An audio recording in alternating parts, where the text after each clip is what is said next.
A new update has arrived to GTA Online this week, which has brought about a ton of game changes along with a ton of great discounts as well. And today on the show we will be talking about these discounts, and I will be giving you a review and a breakdown of some of the best purchases that you can acquire this week in GTA Online. This video is all about what to buy and also about what to avoid buying this week, because I know a lot of you put a lot of time and effort into building your wealth in GTA Online, and honestly it would be a shame to see it wasted on useless purchases. So I did the work for you this week by putting together a helpful buyer's guide so that you can get the most value out of your spending. And so with that said, if you enjoyed this video at any point, or if you just find it helpful, let me know by dropping a like on it. And if you want to stay up to date with everything GTA Online and Rockstar games, consider hitting that subscribe button with your bell notifications turned on.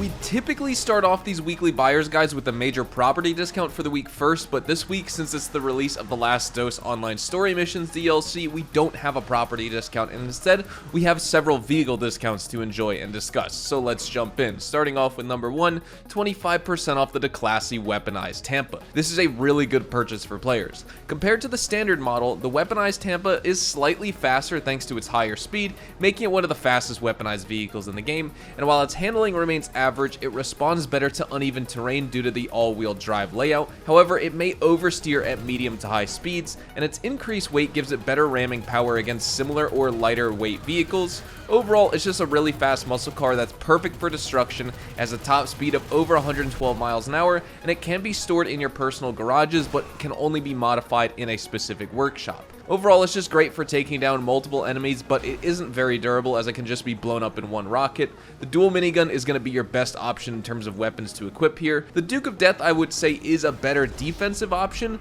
but it is free on next-gen consoles, so that is something to note right there. Overall, I just say the Weaponized Tampa is worth getting for missions. It's just not as useful against skilled players who can shoot a rocket at you and blow you up. But you do get those fixed miniguns, the dual miniguns, the missiles, and the rear mortar if you're looking for your weapons list. Moving on for number 2, we have 25% off the Cheval Taipan. The Taipan, despite its relatively quiet engine, performs exceptionally well in the performance class. It provides pretty good traction due to the high statistical downforce, keeping it glued to the road surface during races and contributing to its impressive handling in the game. However, its acceleration does fall short compared to most other cars in its class. Unfortunately for this vehicle, the Taipan has all 4 advanced handling flags enabled, causing this vehicle to shift up sooner, over-rev the engine for a longer period of time, and bounce excessively due to increased suspension springiness. It's just a shame, really. Moving on to number 3, we have 25% off the overflawed Tyrant as well. The Tyrant performs similarly in straight line speed races to the Entity XXR and the Taipan,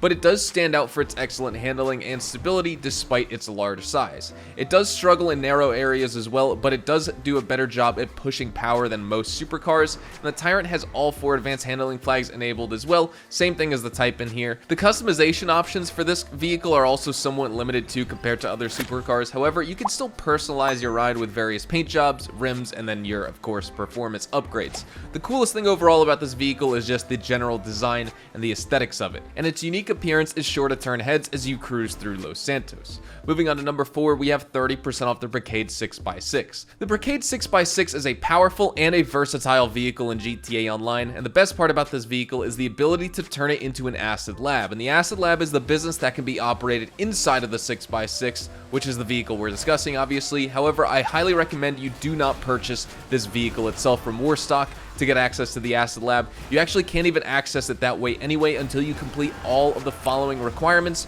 which makes this all the more confusing here. To unlock the Acid Lab, you need to complete the 6th First Dose story mission, and once unlocked, you'll get the Brigade 6x6 from the mission, and then you could purchase the Acid Lab for $750,000 from the Freak Shop. You can also call this vehicle to you through your services menu whenever you want, and this vehicle can take an incredible 48 rockets before exploding, making it virtually indestructible in free roam. And even if someone manages to shoot you, the windows are also bullet resistant as well, and they will take a lot of bullets before breaking. The 6x6 drive layout provides excellent traction, and passengers can hang onto the sides to use their weapons if they want, and you can even equip ramming weapons and proximity mines to get different explosive effects, kinetic, spike, EMP, slick, and sticky options. Overall, like I said, the Acid Lab is definitely the best thing about this vehicle because the Acid Lab can earn you over $60,000 passively per hour. This is just an extraordinary vehicle, it's very tanky, and you definitely need to pick one up. But like I said, don't buy it through Warstock, just do the missions. Moving on, we have an offer for 50% off the hijacked Rustin.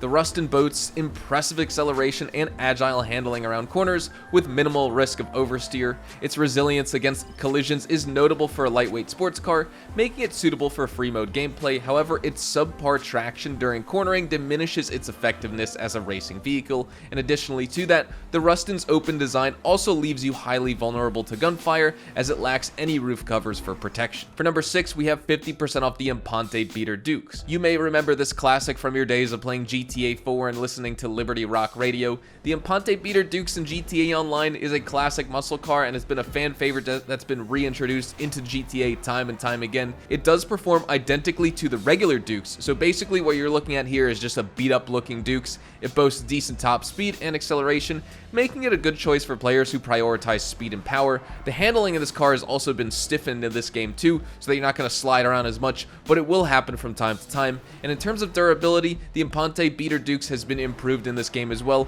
with reduced deformation and greater resistance to damage, and this just makes it a good choice for players who like to get into high-speed chases or take on other players in head-to-head battles. Moving on, at number 7, we have 25% off the Buckingham Miljet. The Miljet is an average performing aircraft that takes a lot of time to reach top speed due to its massive size and weight. However, the 2 jet turbines can power it up to excellent top speeds comparable to the Cheval in the game, and its maneuverability is slightly hindered due to the heavy weight and the long wingspan, and the acceleration really isn't that great as well. But on the positive side, the plane is highly durable and it can withstand heavy gunfire before the engines fail. Overall, the Miljet performs similarly to the Cheval like I was talking about, with reduced acceleration and increased resistance due to the size and weight. However, it has a large passenger capacity, making it a useful transport if you have a lot of friends in GTA Online. And then finally, for number 8, we have 50% off the Sea Sparrow. The Sea Sparrow helicopter in GTA is more versatile than the regular chopper as it can land on water. However, due to the lightweight body and the nature of water in the game, you'll find that this helicopter will float away from you if you actually land it and park it in the water, more so than the slightly heavier Dodo seaplane, for example. Landing on water also requires caution as it can easily flip upside down from the waves if you land too fast or too quickly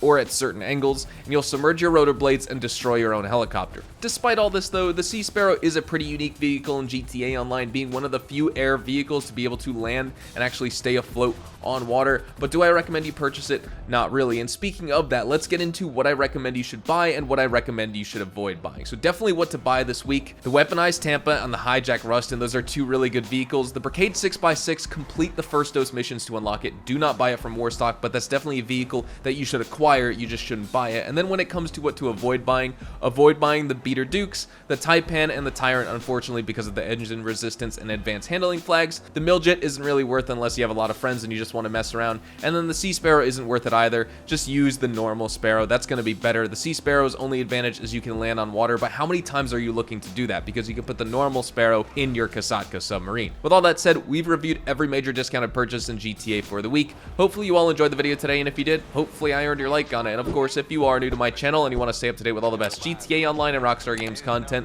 consider hitting that subscribe button so you don't miss out on a single thing we post here on the channel. We consistently talk about updates, news, information, tips, tricks, and even leaks, and we'll keep you guys updated here on the channel daily, so make sure you hit that subscribe button. If you want to follow me over on Twitch, Twitter, and Instagram, those are the best places to get connected with me outside of YouTube, and you're more than welcome to ask me any questions on those platforms. You can follow me at Hazardous HDTV, and all of my social media links can be found in the description down below. With all that being said, thank you all so much for watching, everyone. I hope you all have a fantastic day, and I will see you guys in the next GTA Online video. Adios, amigos.